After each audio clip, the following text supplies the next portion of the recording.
Soul. Soul is the fundamental source entity for the amazing creation of all kinds of life forms on this earth.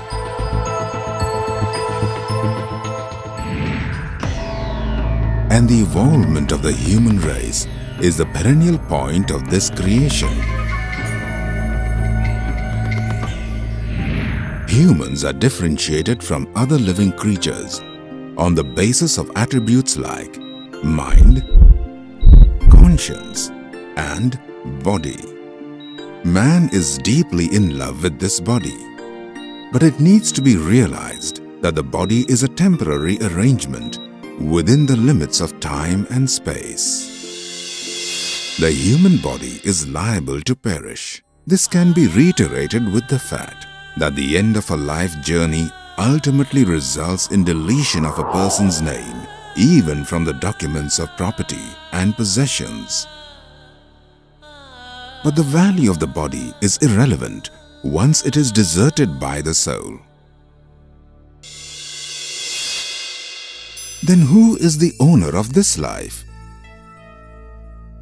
Who monitors the universe where this life is lived?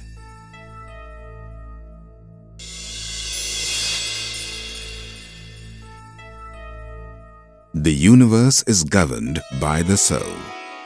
Till the time the human body is occupied by the soul, it boasts of the ownership of the life system. Even then, throughout his lifetime, man is obsessed by the body and in the process subjects the soul to oblivion. The outer body is ephemeral, but soul is immortal. Self-principles have been in existence since eternal times, and it will remain so till eternity. What is a soul? Where does it exist?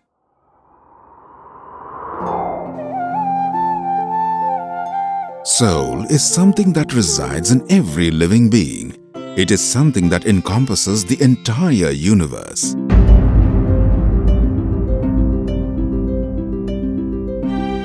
The gods of gods is soul.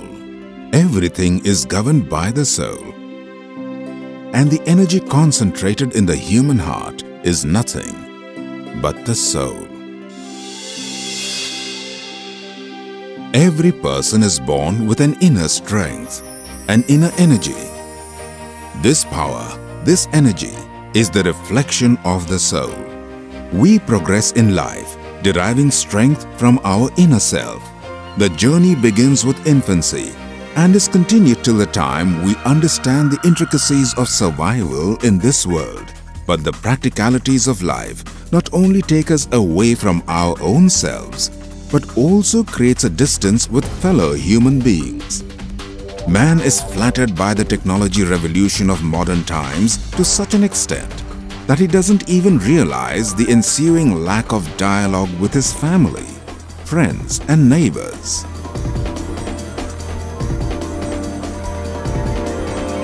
Person-to-person physical dialogue is turning into a rare commodity. In fact, man is unable to strike a conversation with his own self. Turning into a recluse, he fails to realize what it exactly means to have a dialogue with the inner self.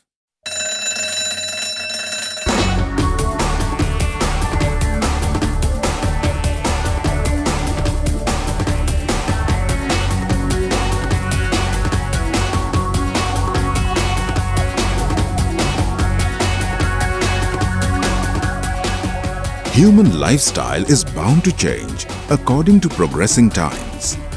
But when this very lifestyle assumes to defeat the basic principles of life, it directly or indirectly affects us, our relations, and eventually the social health in totality.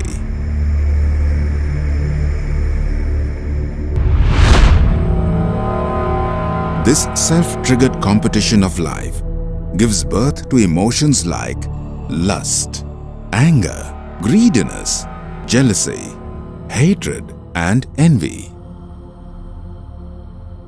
The fictional world of modern man has given birth to bifurcating concepts like caste, creed and religion. He started to visit religious abodes in search of the Almighty, who is primarily residing in his very heart.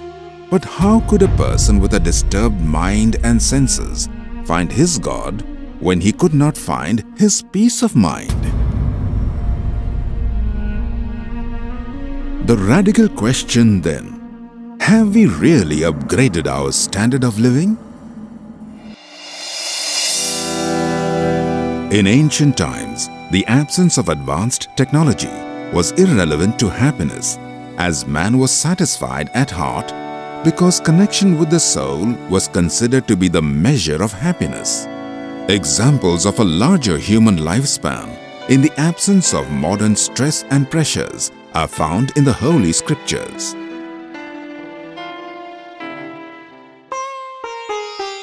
As a result of meditation, the sages and monks of the ancient ages would be in touch with each other in spite of being at far distant places. They would turn the impossible into possible on the basis of confidence gained by meditation.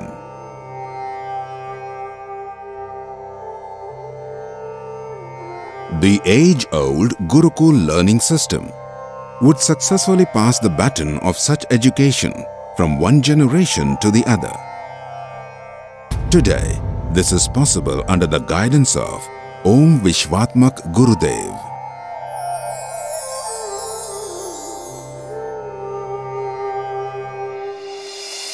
Many a times it happens that just when we think about making a phone call to a particular person, that very same person surprises us by calling at that very moment. We think about a certain person and we have the person in front of us. Is this coincidence? This phenomenon is termed as telepathy in the modern age. The fundamental principle for such situations is willpower. Willpower is built on the foundation of strong confidence, and the soul is continuously engaged in the process of boosting confidence. What is confidence? Each one of us is eager to visit an astrologer to learn about the future. The curiosity to know the future drives us to trust the unpredictability of a caged parrot, but in the process refuse to hear our inner voice in order to fulfill the responsibility on hand.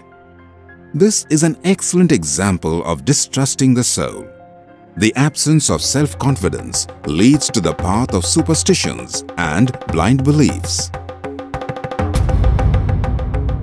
The unlimited source of energy stored in the human heart in the form of the soul, if brought into use, gives rise to self-confidence.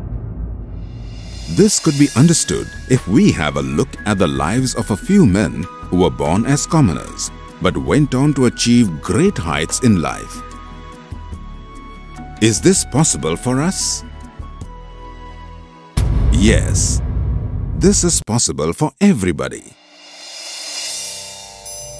Each one of us is blessed with an inner strength to achieve such pomp and success. Each heart is an ocean of boundless knowledge.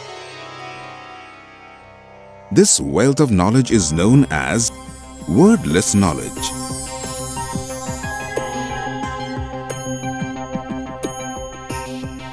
We keep struggling to acquire knowledge that is required to survive in the practical world.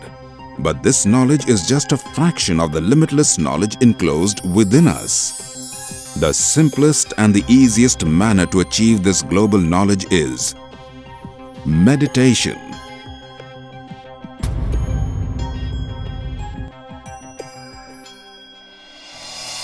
The soul represents the firm roots of our life tree.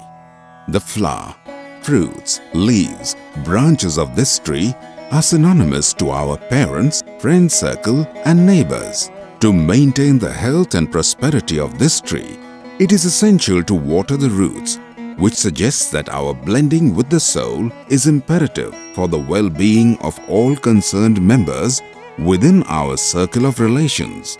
But this requires correct advice and guidance, a person who would lead us to the path of virtue, the Sadguru. The path of conquering your own self is rendered effortlessly yet swiftly in the company of the Sadguru. The influence of the Guru is shaping the idol within you. The god within a sculptor is obliged by carving a god out of stone. Soul is the only existing truth in this world. Soul is infinite. Neither does it have a beginning nor an end. In order to find solution to our problems, in our quest to achieve success, we keep running and stumbling in every possible direction. We adopt many means and methods to reach the Almighty, but the real Him resides within us, and that is the soul. The simplest way to reach Him is serving your own self. Self-serving is the clue to find answers to all our questions.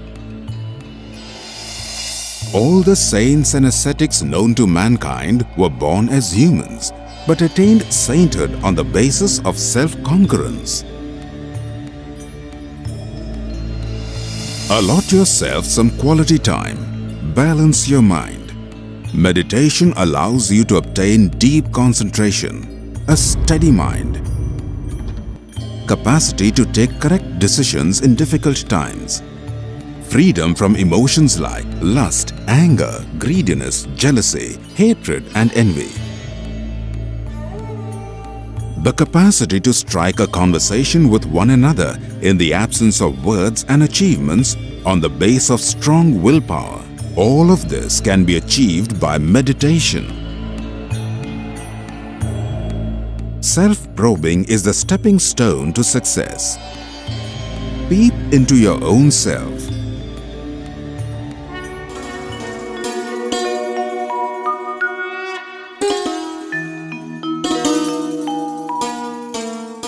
Meditate. Embrace spiritualism. Serve the soul. Stepping in this direction of attaining cosmic knowledge, carved out by Vishwatma Gurudev, will lead us to the inner soul. Soul is the master of the universe. Soul is the God of gods.